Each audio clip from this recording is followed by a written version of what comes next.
Oi, bom dia! Está no ar o Jornal Terra Viva, primeira edição. Veja agora o que é notícia no agronegócio, no Brasil e no mundo. Presidente Jair Bolsonaro participa da festa do Peão de Barretos, no interior de São Paulo, e assina decreto sobre o bem-estar dos animais.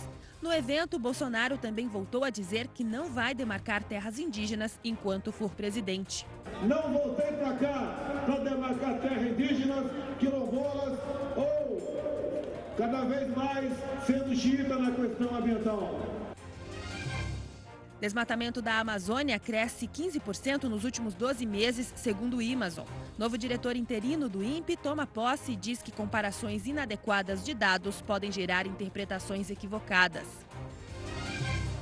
Presidente da Frente Parlamentar da Agropecuária critica práticas ambientais de países financiadores do Fundo Amazônia e diz que o Brasil pode sofrer retaliações por parte de importadores europeus. Passa de 5 milhões o número de animais abatidos na Ásia por causa da peste suína africana. Compras chinesas aquecem mercado interno e preços da soja atingem o maior patamar no ano. Inauguração de fábrica de tampas plásticas marca a comemoração do Dia Nacional do Campo Limpo em Taubaté, no interior paulista. E ainda ao vivo os detalhes da previsão do tempo para os próximos dias. Essas e outras notícias agora no Jornal Terra Viva, primeira edição.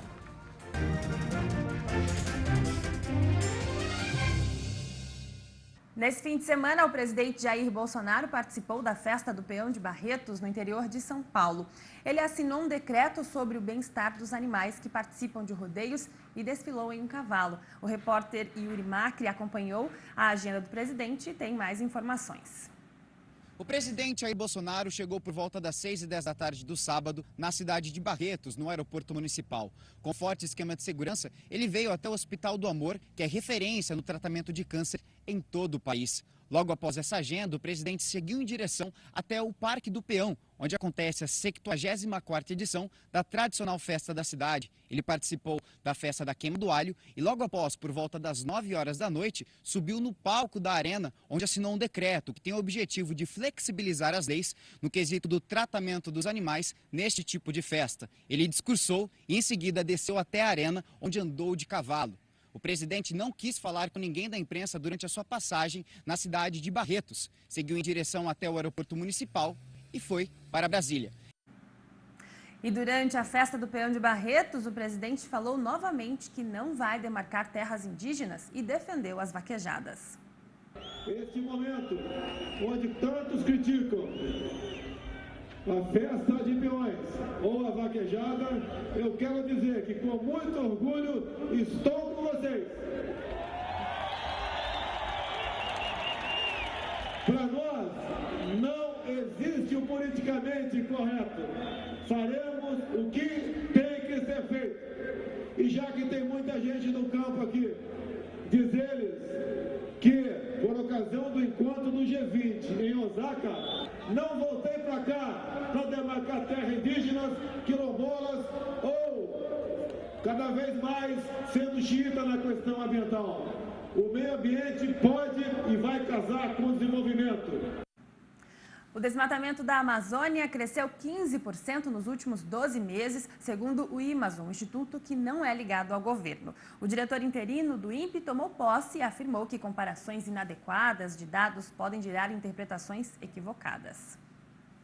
Segundo o Instituto do Homem e Meio Ambiente da Amazônia, o desmatamento atingiu mais de 5.000 quilômetros quadrados entre agosto de 2018 e julho deste ano. Somente no mês passado foram 1.000 quilômetros quadrados, o que representa um aumento de 66% em relação a julho de 2018. Os dados são capturados pelo SAD, sistema que, assim como os do governo federal, usa imagens de satélite para monitorar o desmatamento na Amazônia. O INPE, vinculado ao Ministério da Ciência e Tecnologia, usa o DETER para orientar ações de fiscalização do IBAMA e o PRODES, que mede oficialmente o desmatamento no país. De acordo com os últimos boletins divulgados, as áreas com alerta de desmate na Amazônia Legal, que inclui 9 estados, cresceram 278% em julho em relação ao mesmo mês do ano passado. Na comparação entre os meses de junho, o aumento foi de 88%. O novo diretor interino do INPE tomou posse no interior de São Paulo.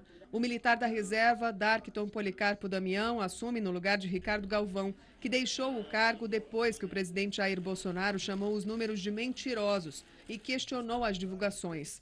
Para o novo diretor, é preciso ter cuidado ao comparar dados. A questão de você estabelecer comparações com dados que não falam a mesma língua, isso pode gerar interpretações equivocadas. O ministro da Ciência e Tecnologia afirmou que, com novas licitações feitas pelo IBAMA, o INPE poderá adquirir um sistema mais eficiente para medições. A gente tem que trabalhar no efeito dos dados, né, que é importante pensar nisso também. Em nota divulgada nesse domingo, governadores dos estados da Amazônia Legal, Amapá, Acre, Amazonas, Maranhão, Mato Grosso, Pará, Rondônia, Roraima e Tocantins lamentaram a suspensão do repasse de recursos da Noruega e da Alemanha para o Fundo Amazônia. O texto afirma ainda que o bloco vai dialogar diretamente com os países financiadores e que isso já foi informado oficialmente ao governo brasileiro e às embaixadas da Noruega, Alemanha e França. O presidente da Frente Parlamentar da Agropecuária, o deputado Alceu Moreira, falou sobre o corte de verba da Noruega para o Fundo Amazônia. Ele criticou as práticas ambientais daquele país e comentou sobre as possíveis retaliações que o agronegócio brasileiro pode sofrer por parte dos importadores europeus. Acompanhe. Esse prejuízo é um risco do nosso próprio negócio.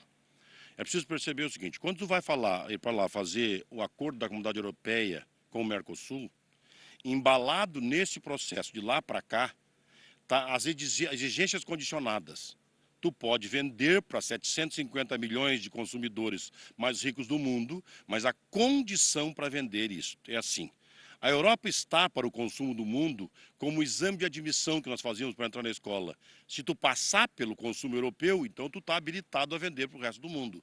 Essa moeda para eles é muito cara, eles trabalham com esses valores que nunca estão nos contratos, mas é uma exigência. Do ponto de vista da disputa comercial, isso é absolutamente natural, mas cá para nós, eles não estão preocupados com as nossas árvores. Aliás, se eles tivessem, eles plantavam árvore nos países deles. É claro que eles não estão preocupados. Eles estão preocupados com cada saco de milho que nós produzimos a mais e compete com eles, com o minério que nós temos no subsolo da Amazônia, eles estão preocupados com isto. E é preciso ter compreensão desse processo. Agora, a resposta para eles não tem que ser com agressividade, tem que ser com estratégia de inteligência, tem que ser com governança desse processo, para que a gente consiga mostrar para a comunidade europeia o que é fake e o que é fato.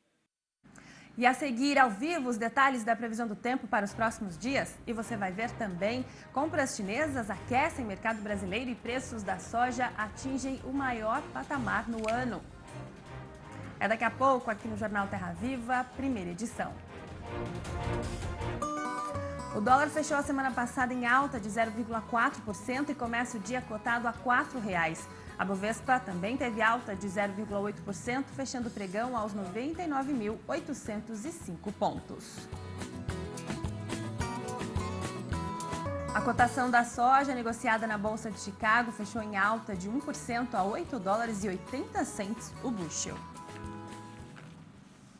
Agritendências. A China intensificou as compras no Brasil e os preços da soja subiram para o nível mais alto do ano.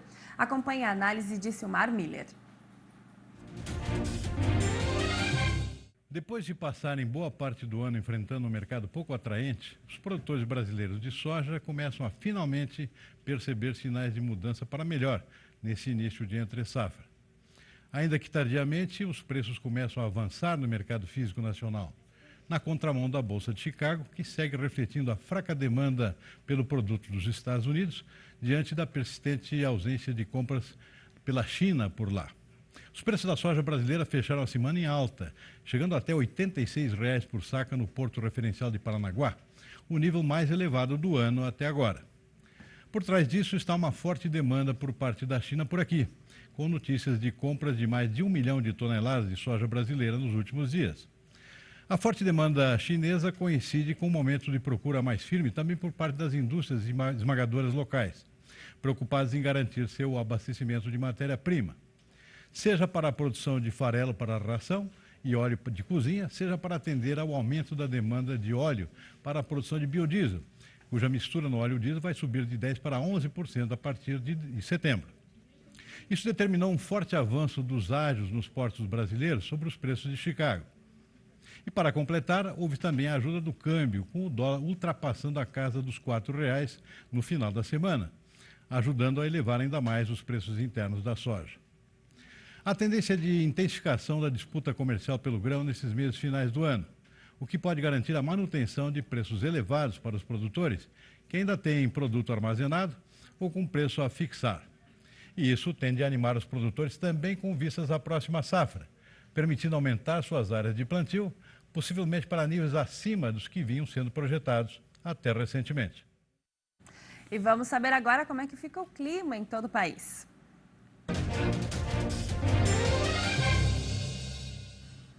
Eu converso hoje por telefone com a meteorologista Amanda Souza. Oi, bom dia, Amanda.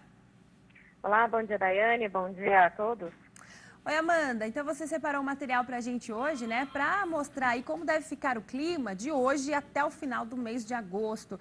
Conta pra gente quais os principais destaques neste período. A gente deve continuar aí com o tempo seco?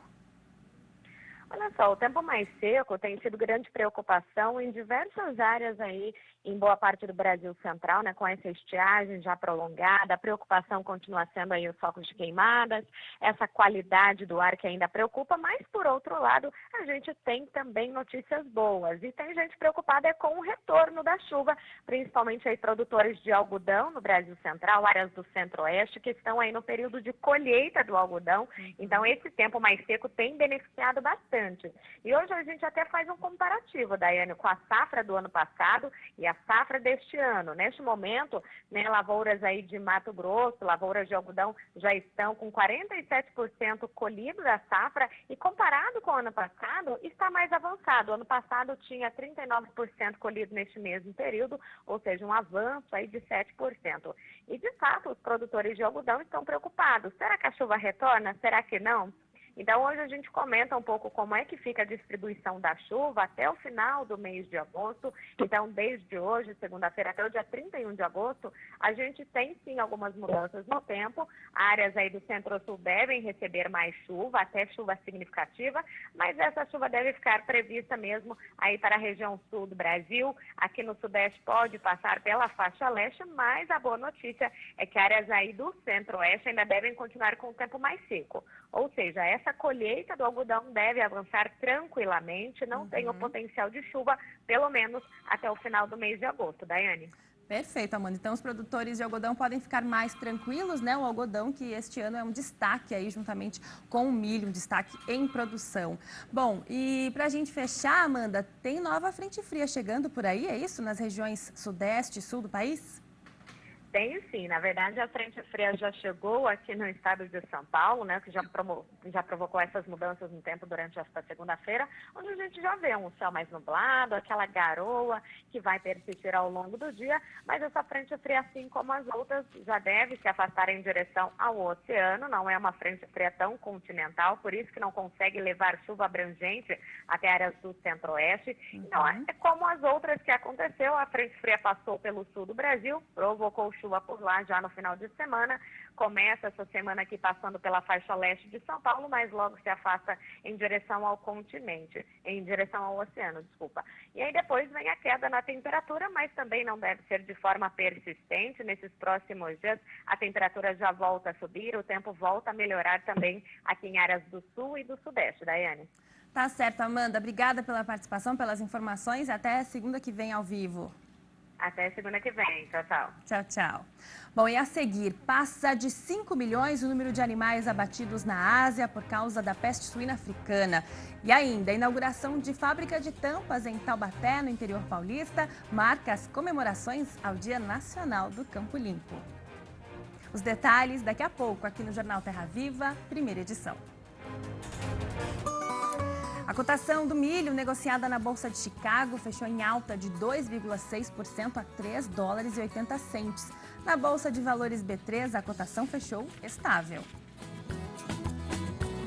A cotação da arroba do boi no mercado físico fechou em alta de 0,7% no Triângulo Mineiro. A FAO, Organização das Nações Unidas para a Agricultura e Alimentação, informou que mais de 5 milhões de suínos já foram eliminados em países asiáticos por causa da contaminação com a peste suína africana. O número representa um aumento de cerca de 300 animais em relação ao levantamento anterior.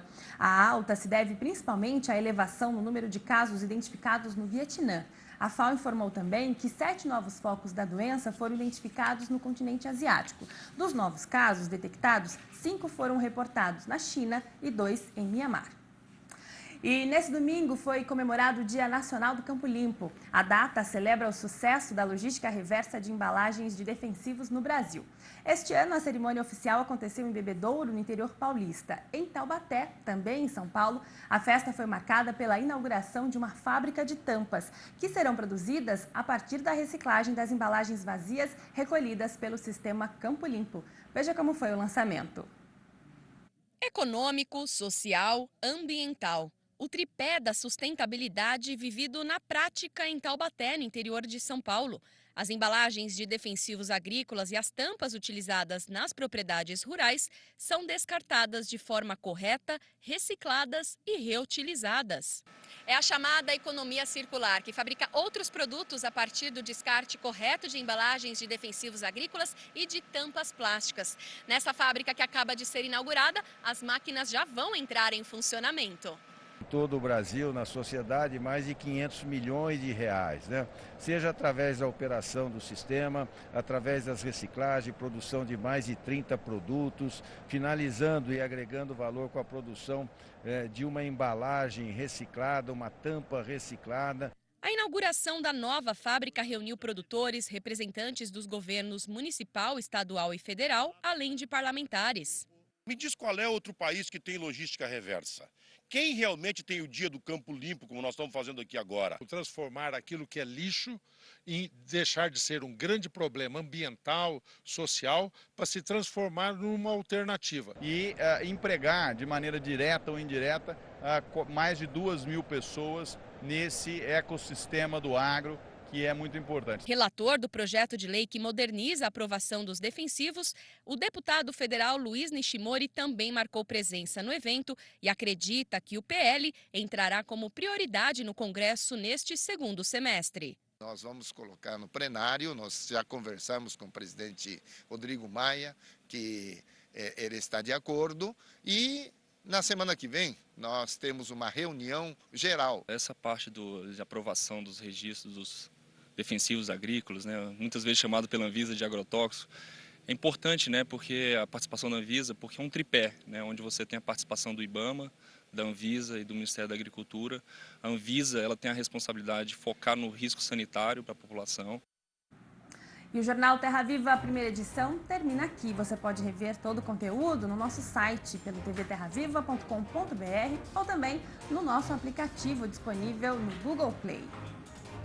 Maruza Trevisan vem aí com Bem da Terra e às 11h30 tem Dia a Dia Rural. Um ótimo dia para você e até amanhã.